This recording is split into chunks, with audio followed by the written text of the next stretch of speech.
Hi Thomas, nice to meet you. I am Rui and I'm recording this video in order to give you some advices on how to play and to maintain your flute.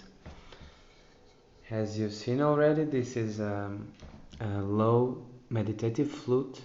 It is tuned in the key of C, if I'm not wrong. Yeah, it is tuned in the key of C. And it is quite intuitive to play, although it is a big flute. The whole placement is quite further apart from a hole from one another, and it becomes quite comfortable to play. If you've never played the transverse flute, then your first goal would be to produce a solid tone without even bothering about hole placement and finger holes. So we will want to grab the flute like this, place it around here, and spit out seeds as if you were a parrot, but in a continuous manner. Your goal would be to have this sound. Please note that by rotating the flute, then you can adjust the tone and make it a little sharper or a little lower, as well as making it more airier or less hairier. In the future, this variation in tone might be of your interest when you want to, for example, make something seem more Japanese or more exotic. This variation in air pressure might be a decent tool, but for now we are concerned with producing a solid tone. So this is our first objective.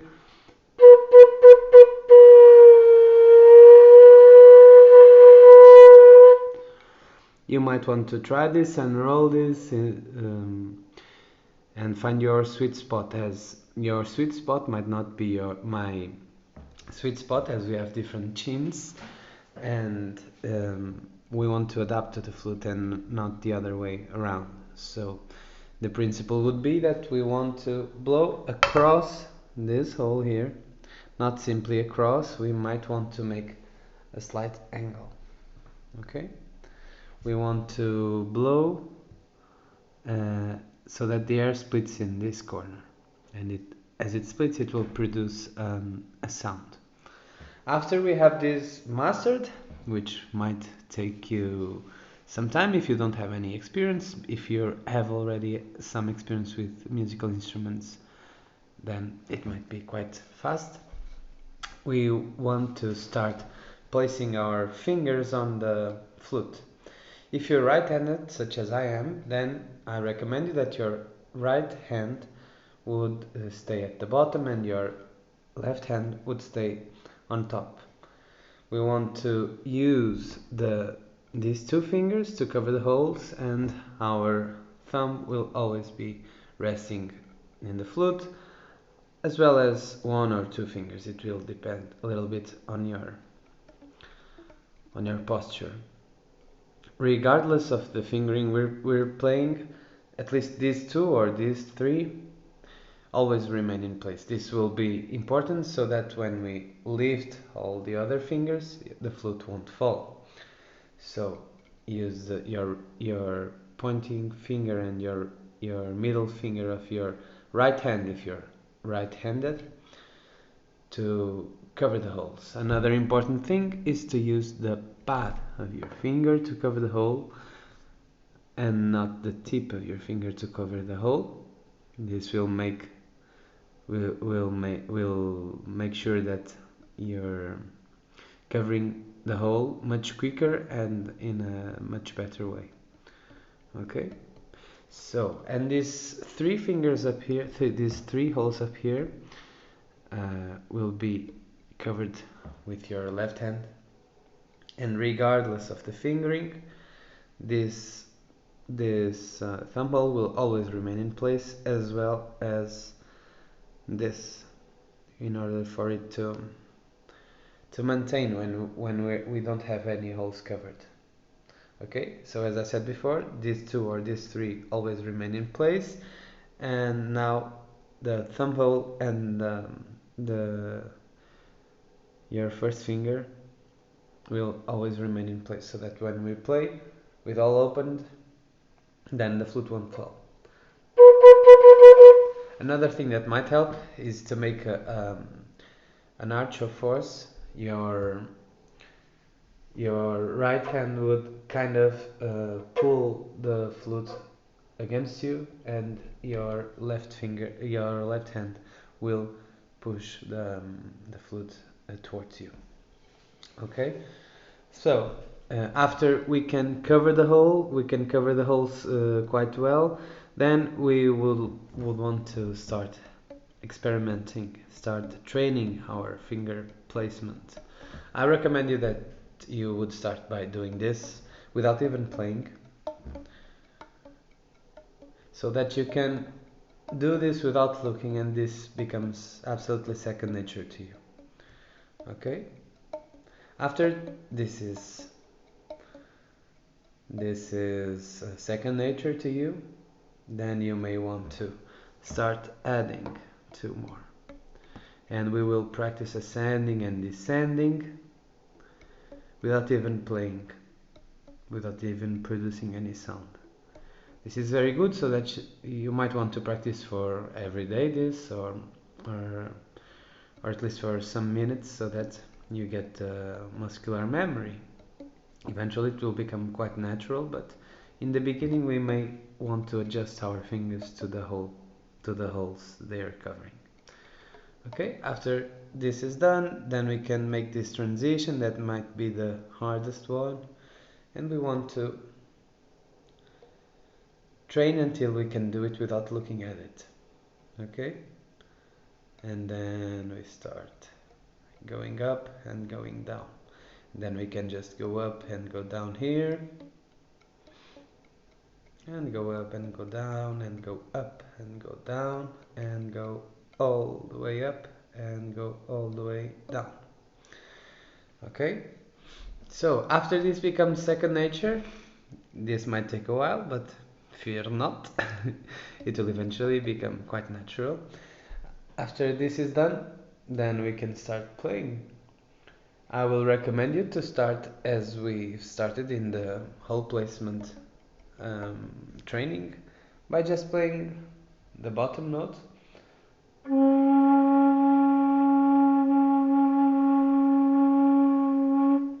Please note that by rotating, as we said before, we will produce different tones. So for now, let's keep it quite homogeneous, quite the same.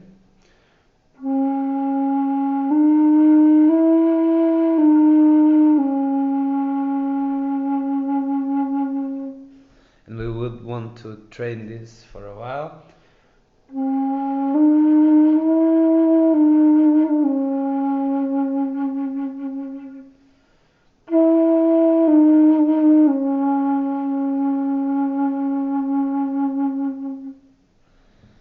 Okay, so after this is quite natural, we want to proceed to the next notes. You don't have to be very worried about the notes you're playing with this flute, because this is a very melodic scale, and the scale is engraved directly into the flute. So any finger combination, as long as you keep this ascending pattern, any combination will become melodic. Okay, so the only thing that you may want to worry about is that you end and start your improvisation on the same place. But I will get back to this soon. After this is trained, then we want to proceed to your left hand fingers.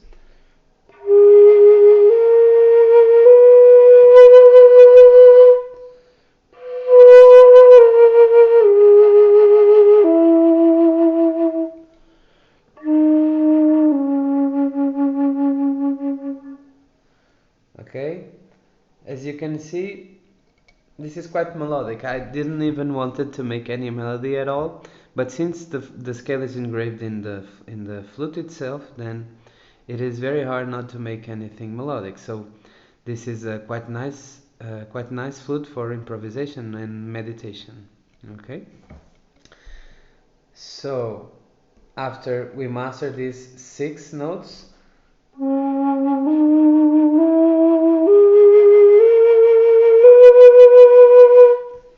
we may want to play the second octave. The second octave can be played by simply covering all the holes and blowing harder. Not simply harder, but actually tighter. You want to make your lips go a little more stretched, and we want to redirect our hair stream a little more specifically to the back of this side. Okay, this is our goal.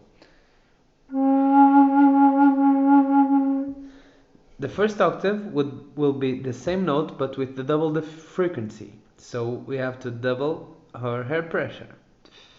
This is not exactly true, but it's a nice intuition to have.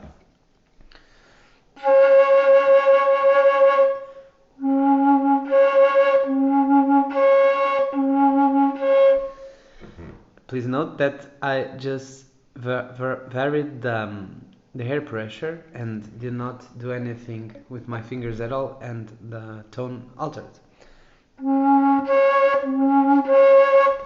After you are able to play this note, then we can keep our lips tight and proceed to 2 more notes of the second octave.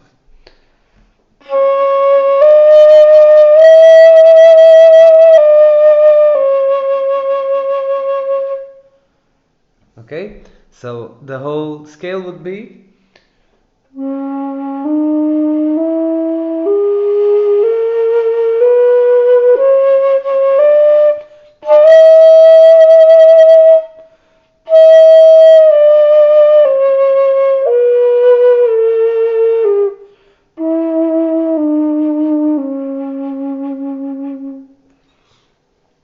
so all we have to do is practice now.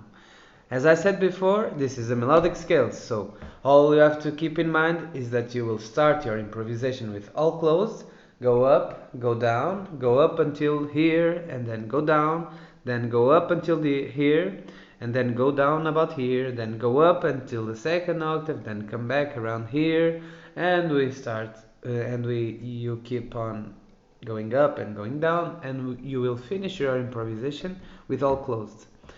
For example, when you will want to keep always the stairway, I mean this. We don't want, for example, this or this, because this will produce not so good tone, and also the tuning will get ruined. So as long as you keep your stairway, and this is applied as well for the second octave, when you blow harder, then you will always play in a melodic way, because this is a Japanese hybrid scale. Actually, it is a mixture between the Kokin-hirajoshi or Kokin-joshi and the Akebono, and it becomes quite melodic.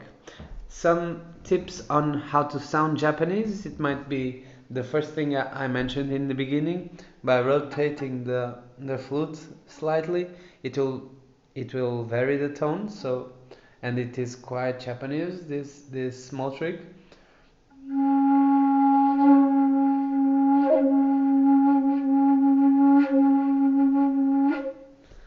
You see? And also by varying very quickly the rhythm of your playing. For example, I'm playing something very slow.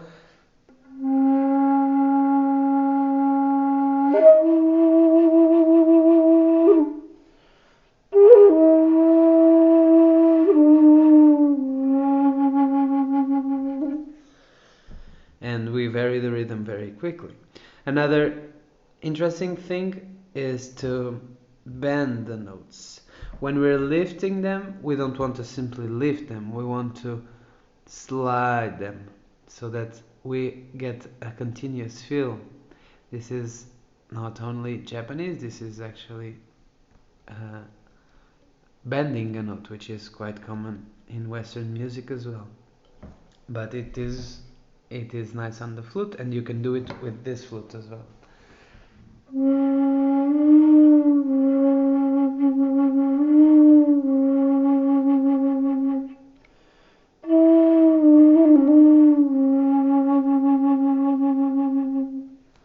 Okay, so I guess that's it. Practice your embouchure, meaning your note, your basics, and then I hope these tips are quite useful for you.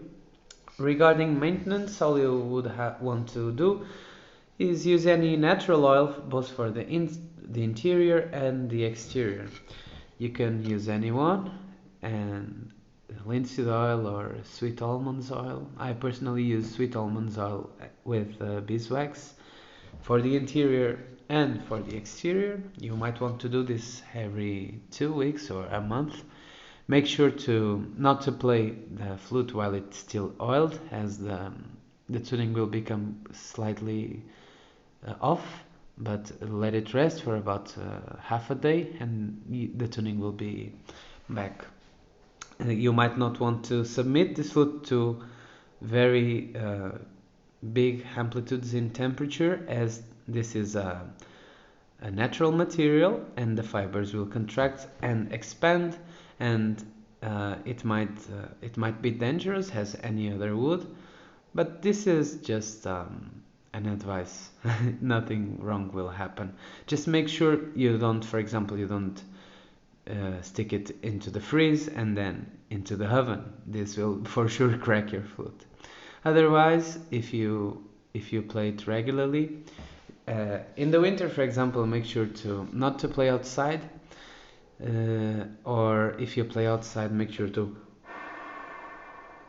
blow into the tube so that the whole tube gets a little warmer, because your breath will be much warmer than the temperature of the environment, and this might be dangerous.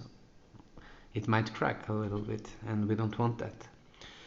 Okay, so I hope this video is useful for you. I noticed you asked for 432 Hertz flute. At the moment I don't have, but I can make it absolutely. It will only depend on the scale you would be interested on. For a meditative flute, meaning a long flute and a deep flute, I wouldn't recommend a major scale, which is the same as an Irish flute, for example, because then the stretching would need to be very hard. I would recommend a melodic scale such as this one, but since you already have one with this scale, I would suggest the Akebono scale or the Kokin scale, which are, although they are very deep flutes, they are able to be played quite easily because the distances are very small. So I can share with you some videos or some recordings on the possibilities, but I wanted you to know that it is absolutely possible to create 432 Hertz meditative flute. But for now, that's not the central point. This is your flute. I hope you've enjoyed, and see you soon.